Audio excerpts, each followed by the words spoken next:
Handa na daw siya maging presidente. Sige. Being president is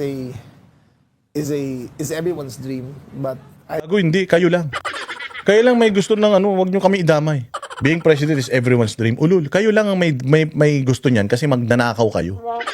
Ito sinabi ni ano, pagtungkol diyan sa mga paghahanap sa tao sa diyan kay Zaldico. Ano masasabi nito ni Erice? Sabi po ni Justice Secretary Frederick Vida na wala na po sa custody ng Czech Republic itong si Zaldico. Hindi rin daw po sigurado kung nasaan ngayon ang exact location po niya. Ano pong reaksyon niyo dito?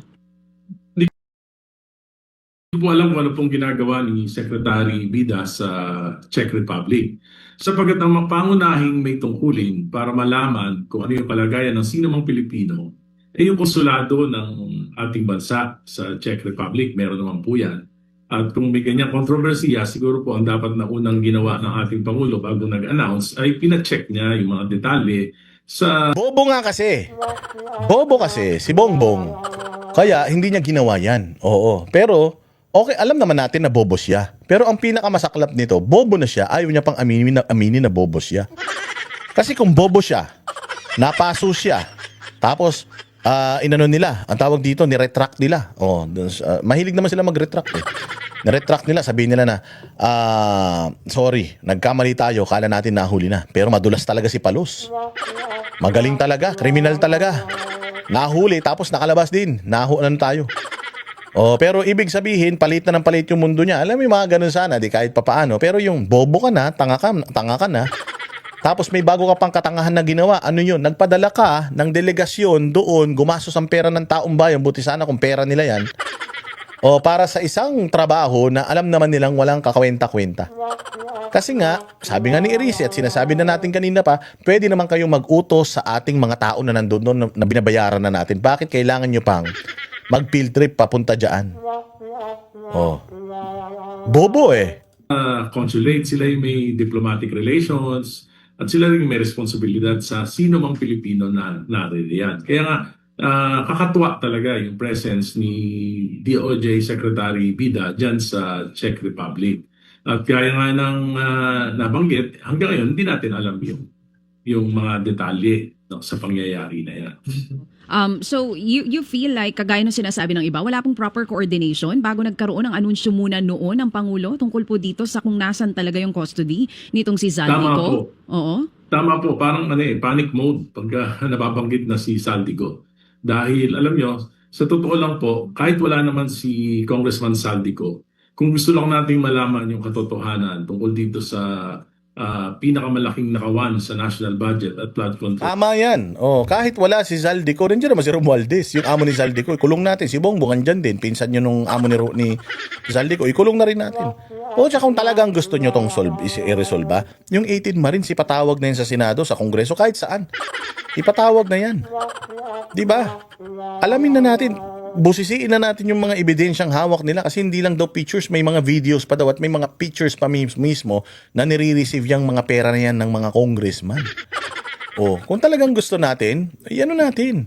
Kung si Bongbong Marcos talagang wala siyang kinalaman at alam niya sa sarili niya na wala siyang kinalaman, hindi ICI ang bubuin niya. Hindi ICI, bubuin. Alam kasi ni Bongbong na kung hindi man siya ang sangkot, baka yung asawa niya o kaya yung anak niya. Kaya iniiwasan nila ito hanggang ngayon, isang taon na, wala pa rin nahuhuli. Wala pa nakukulong. Ang nakukulong si Senator Bong Revilla, wala namang kasalanan si Senator Bong Revilla. Malinaw na malinaw dun sa bail hearing niya na ilang linggo nang umaandar, na walang makakapagpatunay, may pirmadong dokumento at makakapagpatunay na nagdala sila ng pera sa kanya, ng kickback. Ultimong yung mga driver ni Bernardo, ni Yusek Bernardo, na sinabi niyang naghatid ng pera kay Bong Revilla, sinabi nila dun sa hearing na hindi namin sure kung yung hinatid namin sa kanya pera. So walang makakapagpatunay nun, walang testimonya. Meron lang isang testimonya na walang ebidensya. Walang ebidensya, hard evidence that can prove na ito si Bong Revilla dapat makulong. Si Yusek Bernardo, sinasabi lang niya na ganito kalaki ang kickback nitong tao na to.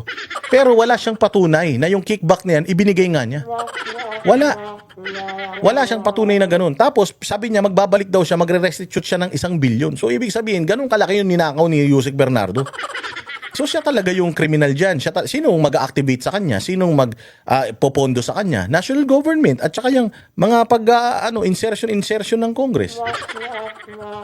So kung talagang gusto nila na mayroong may makasuhan o maresolba ito, lahat ng testigo dapat palabasin mo, pagsalitain mo at pakinggan mo. Kung ikaw, alam mo Bongbong na wala kang kasalanan, ikaw mismo ang mag-iimbestiga. Ikaw mismo, hindi yung naglagay ka ng investigasyon, tatatlo yung tao na wala yung dalawa, tapos naglabas ng report, hindi nyo pa sinabi sa mga Pilipino. 40 million, 45 million yung budget nyo, tapos hindi kayo nag-report sa tao. O ibig sabihin, may pinagtatakpan ka. Diba? Parang drug test lang din yan eh. O, kung ayaw mo magpa-drug test, ibig sabihin, positive na drug addict ka. O yung colon cancer na sinasabi, ayaw mo maglabas ng medical bulletin. O ibig sabihin, baka totoo na talagang sarado na yung butas ng puwet mo.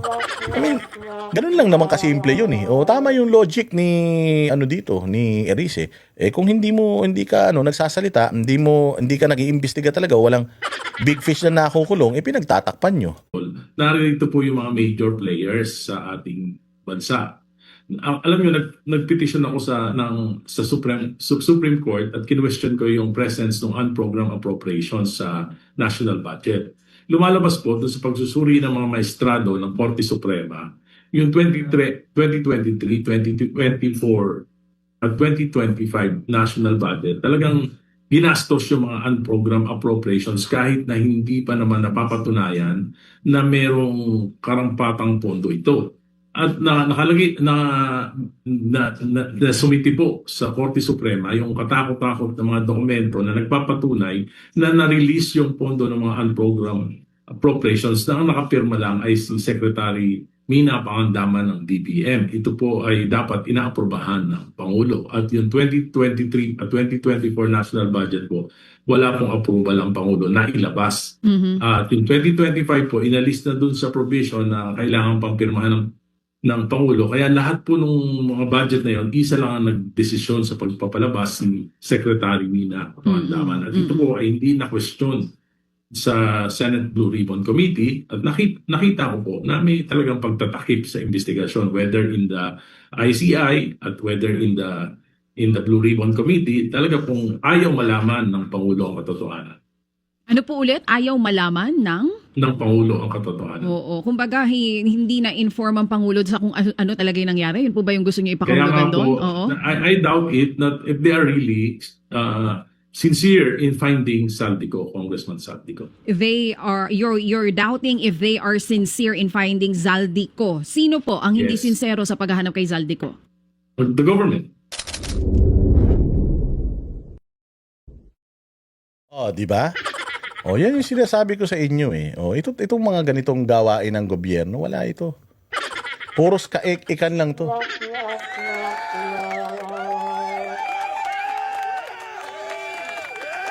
Puros kaek-ikan lang. Ito, pakinggan din natin itong balitang ito, makapalang mukha ng tao na to. Handa na daw siya maging presidente. Sige. Being president is everyone's dream, but Hindi, kayo lang. Kayo lang may gusto ng wag nyo kami idamay. Being president is everyone's dream. Ulul, kayo lang ang may gusto niyan kasi magnanakaw kayo. Anong may gusto maging ako gusto ko maging presidente, hindi no. Nok-nek-nek mo, gusto ko lang yumaman. Gusto ko lang yumaman, kumain ng masarap, umikot sa mundo.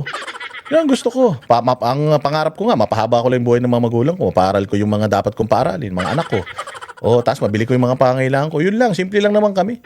Kayo lang naman may gustong maging presidente kasi putang ina ninyo, ganit kayo sa kapangyarihan. Ganit kayo sa power, sa mga bodyguard nyo, mga pogi. Tsaka gusto nyo na may control kayo sa lahat ng bagay. May control kayo sa pera. Nakita nyo yung potential. Tangina, grabe pala kapag magnanao ka na presidente, magiging katulad ka ni Bongbong Marcos, yaman-yaman mo. Bantakin mo si Martin Romualdez, gaano karami pa yung bahay niya sa Gaano karami bahay niya sa Forbes Park, tapos yung dating 500 million na pera niya naging 3.5 billion. Talagang gugustuhin mo maging presidente kasi shortcut. Pero ako siguro ang pangarap ko manalo sa loto, ganun, kahit di ako tumataya. Yun ang mga pangarap. Tangina, mangangarap ka lang eh. Pahirapan mo pa yung sarili mo, John Vic. I don't know if the people are ready for me or if I know I'm ready for the job. But The people will never be ready for a Remulla in national position, not even in Senate. Pang Cavite ka lang, doon ka lang magtago ka sa Cavite nyo. Sa inyo na yung Cavite, kung gusto nyo, sirain nyo. Wala kaming pakialam, di naman kami taga dyan. Bahala na yung mga taga Caviting makinabang sa pagsisira nyo sa Cavite. Pero wag na. Mas maganda, tumakbo ka, Jombik. Takbo ka. Takbo ka, di ba, sa 2028. Para malaman mo kung gaano ka katanga. I don't We know. better, if you do decide to run, we better media train you. I told you I'm not the best person. Pero so Front triangle, remember that. triangle. No. They still Ito, may isa pang epal. May isa pang epal. Sabi kasi nito ni Llamas, ang bobo ni Remulla, tatakbong presidente. Bobo din ako, tatakbo rin ako presidente. Hindi kasi sabi ni Remulla, madali lang maging presidente. Kung si Bongbongan, tanga-tanga eh. Naging presidente, ako pa kaya. Mas matalino naman ng konti si Remulla, mga 2 hakbang. Bongbong, tinan mo sino pang gusto umepal. Secretary, takbo kayo. Secretary, Yes. Secretary, takbo kayo for president. Tapos tatakbo rin ako. Tapos magharap tayo sa presidential debate. Putang ina niyan. Magkakaroon ng presidential debate ng mga itlog. Ng mga bugok na itlog. Imagine, pati si Llamas gusto maging presidente. Tangin na, taas ng pangarap, di ka na nga makalakad ng diretso, gusto pa maging presidente. Para magdebate daw sila. Tanginan nyo, ngayon na kayo magdebate, ba't tatakbo pa kayong presidente? Kung tayo na, pipestihin nyo pa yung taong bayan, gagastos pa kayo. Diyan na lang, sa show na yan, magdebate kayong dalawa, pabubuhan kayo. Ina to mga to. Ang dami nyong alam. Sige, gusto ko yun, ha? Gusto ko yun. Maganda yan, ha? Heckler's, Takbo ka, ano yun? takbo ako, presidential Heckler's debate dream. tayo. Heckler's dream yun. Tapos patakbuhin din natin si Harry Roque. Ayun, Takbo isa pa tayo yun. magdebate ron. Hindi, di kayo mananalo debate. Abogado yun. Di naman kayo abogado dalawa eh. Bobo kayo eh. Si Harry Roque, kahit na gano'n yun, aligaga yun, maligalig yun. Putang ina, international lawyer yun. Ano ba kayo? Para sa mga mga bobo. Yung mga napatunayan sa buhay. Puro lang naman kayo interview. Parami yan kayo ng interview. Yun, mananalo kayong presidente ng 2 ron. Makapal ng mga mukha, wala pang nagawa. Putang ina, gusto pa maging presidente nitong 2 ulol na ito. Presidente ng presidente ng asosasyon. Kahit presidente ng asosasyon, di kayo pwede. Oo. Talk about the political circus. Yan. Nakakatawa yan, ha? Hindi ka naman natutuwa. Tipid talaga tumawa to. Corny ka kasi. Papatawa ka, di ka naman kalbo. Si Llamas nga kahit nakasimangot, kalbo, kaya nakakatawa eh. Ina nyo, nagtandem pa kayong 2 ulol kayo.